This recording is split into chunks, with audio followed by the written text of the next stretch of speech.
आपने मुझसे वादा किया था कि अगर मेरी पोजीशन आई तो मैं जो मांगूंगा आप मुझे वो देंगी। अब आप मना कर रही हैं।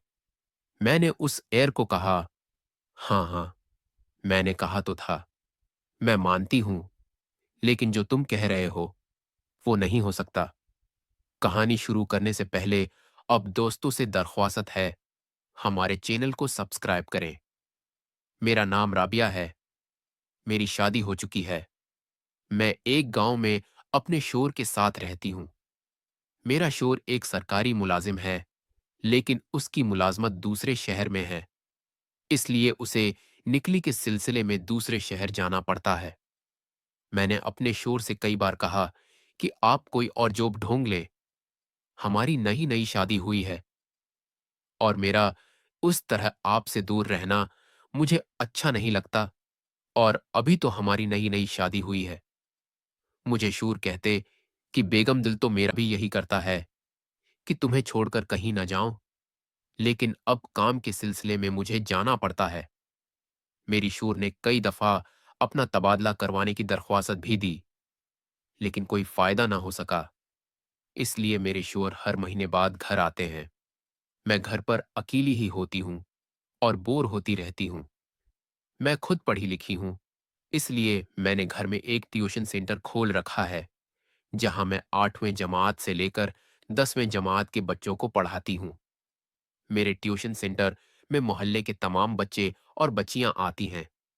इस तरह मैं बच्चों को पढ़ाकर वक्त गुजारी भी करती हूँ और पैसे भी कमा लेती हूँ। एक दिन मामूल के मुताबिक बच्चों को पढ़ा रही थी कि दरवाजे पर दस्तक हुई। मैं बाहर गई तो गांव के चौधरी साहब आए थे। वो अपने बेटे के साथ लाए थे। मैंने चौधरी साहब को बैठक में बैठाया और उनके लिए चाय बनाई। चौधरी साहब ने मुझे कहा, बेटा, आज तुम्हारे लिए एक काम लाया हूं। तुम बहुत पढ़ी लिखी हो और गांव के सब बच्चों को पढ़ा रही हो।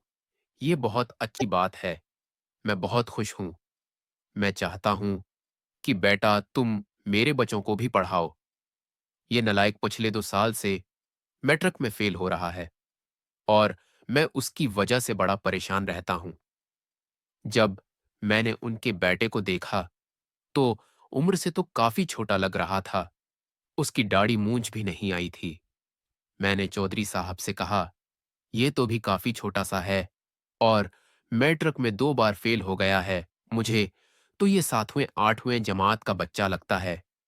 कि चौधरी साहब ने कहा, तुमको बच्चा मत समझना, ये तुम्हारी सूझ से भी ज्यादा तेज है। मैंने कहा, चलो ठीक है, मैं अपनी पूरी कोशिश करूंगी।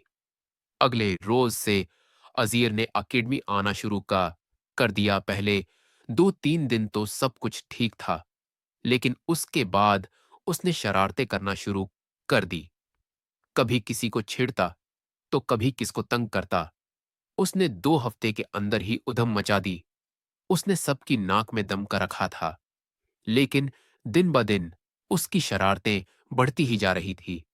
और ये अकेडमी आता तो बड़ी वहशियाना नजरों से मुझे देखता, जैसे मुझे अभी खा जाएगा। मुझे उसकी हरकतें समझ आ रही थी। आखिरकार मैंने तंग आकर फैसला किया कि उसका टाइम चेंज कर दूं। सब बच्चों को मैं 3 से 5 तक पढ़ाती थी। उज़ैर को मैंने 5 से 7 का टाइम दिया। उसने भी मेरी बात मान ली। पहले तो उसने मने किया, लेकिन फिर मैंने उसे कहा, अगर 5 बजे अकेडमी नहीं आ सकते तो कल से अकेडमी मत आना। फिर वो मान गया और वो 5 बजे अकेडमी आता। अब उसने अपनी हरकतें मुझ पर आजमाना शुरू कर दी। वो लगता तो बच्चा था, लेकिन इंदर से पूरा था। मुझे इस बात की एहसास तब हुआ जब मैंने उसे गिनती लगाते पकड़ा। मैं हैरान हो गई। खैर, अब मुझे उसकी शरारतों की आदत हो गई थी। मुझे खुद अकेलापन अंदर से खा रहा था, लेकिन मैंने अपने आप को कंट्रोल किया। मैंने उज़ैर को समझाया कि बेटा, अपनी पढ़ाई पर तोजा दो और ये हरकतें बंद कर दो। लेकिन वो बच्चा नहीं, शैतान था। एक दिन मैंने खूब गानता तो फिर वो काफी देर तक सुकून से बैठा रहा। उसने रोने वाली शक्ल बना ली। मुझे काफी दुख हुआ, क्योंकि आज तक मैं किसी पर ऐसे चरलाई नहीं थी। फिर मैंने ओज़ेर को कहा, देखो, मैं तुम्हें शरारतें करने से मना नहीं करती, लेकिन एक लिमिट होती है, तो तुम अपनी लिमिट में रहा करो। मेरे सब पता है, तुम क्या चाहते हो। मैं कोई बच्ची नहीं हूं जो समझ ना सकूं। तुम पढ़ाई, मैं भी ज़ीरो हो, और ऊपर से ये हरकतें। इतने में ओज़ीर ने कहा, टीचर, अगर मैं प्रश्नों के टेस्ट में फुल मार्क्स ले आया, तो फिर तुम मुझे नालायक नहीं कहोगी। मैंने दिन में सोचा, अच्छे मार्कस और ये हो ही नहीं सकता। मैंने कहा, ठीक है ओज़ीर, अगर तुम जीते तो मैं तुम्हें नालायक कहना छोड़ दूंगी, और उस दिन कोई पढ़ाई नहीं करूंगी। तुम जो चाहे कर लेना, वो दिन तुम्हारा होगा। ओज़ेर ने हामी बढ़ ली। 2 दिन तक उसने कोई शरारत ना की। पढ़ाई में मगन रहा। मैं देख के हैरान थी, लेकिन मैंने सोचा, उसने 2 दिन में किया ही कर लेना है। लेकिन मैं हैरान तब हुई, जब एक शाम वो पढ़ने के लिए आया। मैं अपनी कमरों में बैठी टीवी सीरियल देख रही थी। उसने आते साथ मुझे टेस्ट दिखाया और कहने लगा, टीचर, मैंने कहा था ना। मैंने जब टेस्ट देखा तो हैरान हो गई। मैंने कहा, जरूर तुमने चीटिंग की होगी। तो कहने लगा, नहीं टीचर, आप चाहें, तुम मुझसे सुन भी सकती हैं।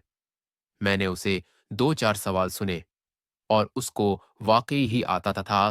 अरे, 23 ने कहा, टीचर, आपने कहा था कि कहा था मैं जो चाहूंगा आप मुझे वो देंगी।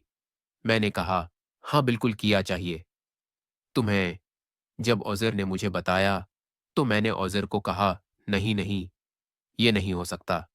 ये तुम कैसी बातें कर रहे हो। इतने में ओज़ेर ने टीवी बंद किया और मुझे दीवार के साथ आधा घंटा